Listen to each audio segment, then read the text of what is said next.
For today's purposes only, we will be using this extremely creepy but realistic baby. And yeah, sorry. Let's get started. So let's imagine you're at home and your baby suddenly becomes limp. First, always, no matter where you are, check the environment's safety. I know as a mom, this is seems silly to even say, but there could have been an issue that caused this baby to become unresponsive. And if you become unresponsive too, neither one of you are going to get the help you need. So first, make sure the environment is safe. There's an immediate danger like water with electrical running through it or a fire. You move to safety and call for emergency help. If the scene is safe, however, we're going to go to step 2. Step 1, we're going to check to see if the scene is safe. Step 2, you're going to try and wake your baby up. Okay, so we're going to try and wake baby up. We can tap the bottom of their foot or tap their shoulder while speaking loudly. Baby, baby, can you hear me? Can you hear me? Do not do this for more than 10 seconds. So only check for responsiveness for up to 10 seconds. Step 3, we're going to watch the chest and listen for breathing. You're going to feel for air if possible. Again, watch their chest to see if it's rising, but also feel right here to see if you can feel air coming out of their nose or their mouth. Baby is not breathing, or they're only gasping. It's time to act. Pause. Time out. If another adult is nearby, you're going to point to them and tell them to call 911 immediately. You don't need to explain, just say call 911. If you are in a crowd where you don't know someone, give descriptive adjectives to that person. Hey, man in the blue shirt, go call 911. Now, what do you do if you're alone with baby? Great question. If you're alone and you notice baby go unresponsive, then I want you to go immediately call 911. You're able to see what happened and tell them and get help immediately.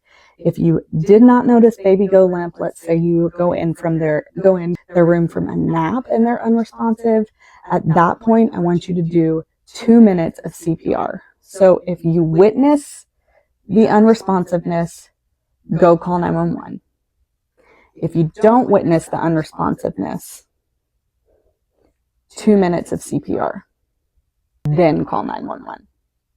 Of course, if your phone is with you or you have an Apple Watch and you're able to use Siri or any of those methods, do that while performing CPR. I know it seems kind of crazy, but in the moment, you may be able to do those things.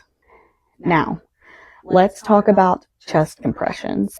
To do effective chest compressions, you have to lay your baby on a flat surface. So if they are on the crib or on a couch or any sort of soft surface, you're going to pick them up and put them on a flat surface. For this purpose, I'm using the floor. So baby's on a flat surface. You're going to take 2 fingers in the center of their chest, just below the line of the nipples. So here's baby's nipples, right here. And you're going to take your 2 fingers and put them right here. You're going to push down about 1.5 inches, or roughly like 1/3 of the chest.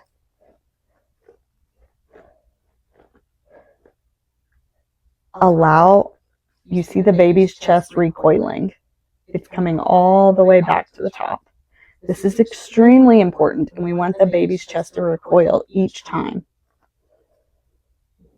because it allows the heart to refill with blood. So when we let up just like that, just for the little bit of time that we do, that chest recoiling all the way is letting that heart fill up all with blood. You need 100 to 120 of these compressions every minute. If you've ever heard the song like, staying alive, then you can do that. You can count out loud. 1, 2, 3, 4, 5, 6, 7, 8, 9, 10, 11, 12, 13, 14, 15, 16. Okay? So after 30 compressions, you're going to give 2 rescue breaths if you're comfortable. So after 30 compressions, you're going to give 2 rescue breaths. You're going to tilt the head of the baby in a neutral position. Baby's head is not neutral. See, the chin is on his chest. This is neutral.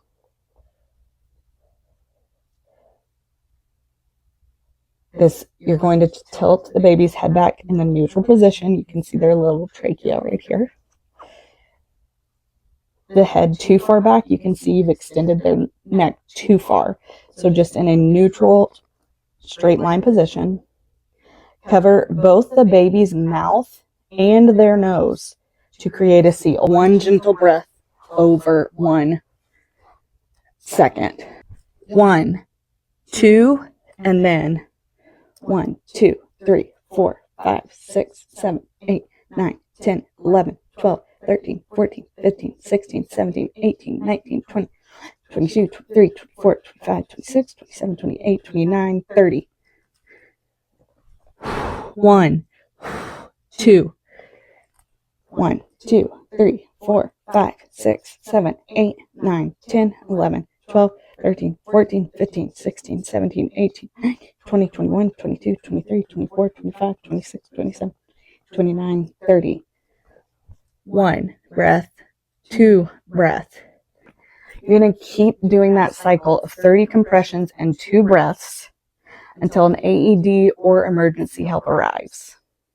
Let's talk about the rescue breath, because this may not be your child, and if that's the case, people are a little uneasy to give them sometimes, but if it is your child, people want to make sure they're doing them right. Remember that there is a little bit of oxygen that remains in the bloodstream even if you're unresponsive. So chest compressions are priority because they are going to keep that oxygen moving, even if it's not the amount that we're usually getting through those vital organs like their brain and their heart. So just remember, chest compressions are vital. If you can't do rescue breaths for whatever reason, hands-on only CPR just as beneficial. If you are in a place where you're able to get an AED, let's talk about the AED. If you yell out that you need an AED and you're in a public place, somebody that works there should know where it is and be able to bring that to you. Thankfully, all AEDs have voice prompts, and they're going to tell you exactly what to do. Once you're given that AED, you're going to turn it on, and you're going to follow exactly what it says. I'm not going to go into detail of that here because I want you to do what your AED tells you to do. Another question I get is, how do I know my compressions are sufficient enough? And even as a nurse, my heart hurts every time I've had to witness or perform CPR on an infant because it's traumatizing. People are too gentle. Reality is, if we're wanting effective CPR, we have to do effective 1/3 depth of their chest compressions. Broken ribs can heal. An unresponsive baby without CPR will not. Our priority with CPR is to restore as much blood flow to their brain and to their heart as possible until the emergency or medical staff can get to where they need to be to help your baby. So remember, the harder we're getting that blood flowing back to that brain and to their heart. This is vital, vital, vital. Number 1 is that if I do CPR ineffectively, it's going to make things worse. Myth. It's myth. Do CPR. It won't make things worse. Number 2, do not spend over 2 minutes checking for a pulse. Don't waste valuable time searching for a pulse. If the baby is unresponsive and not breathing, start CPR. Myth number 3, I'll always remember how to do CPR if I ever need it. Love those like refrigerator magnets for the purpose of this, just like a little tiny square. It gives us little reminders every time we walk by of how to do infant CPR, because let's be real, You could take a class for a week straight, and eventually you are going to forget some of the things you've learned. So by having just the basic steps of CPR for an infant around your house somewhere is a great way to remind yourself of these skills. One of the things I really want to help new parents with is preparing themselves more for infant care instead of a pretty nursery. And a pretty nursery is super fun. I love interior design myself, but these things are life-saving and they're skills that are critical. So let's focus more on the skills that are going to help us succeed as parents. If this video helpful, please consider sharing it. You may never know who might need this information one day, unfortunately. Like more evidence-based newborn information, please be sure to follow, like, and subscribe to my channel. Bye guys. Thanks for joining us today.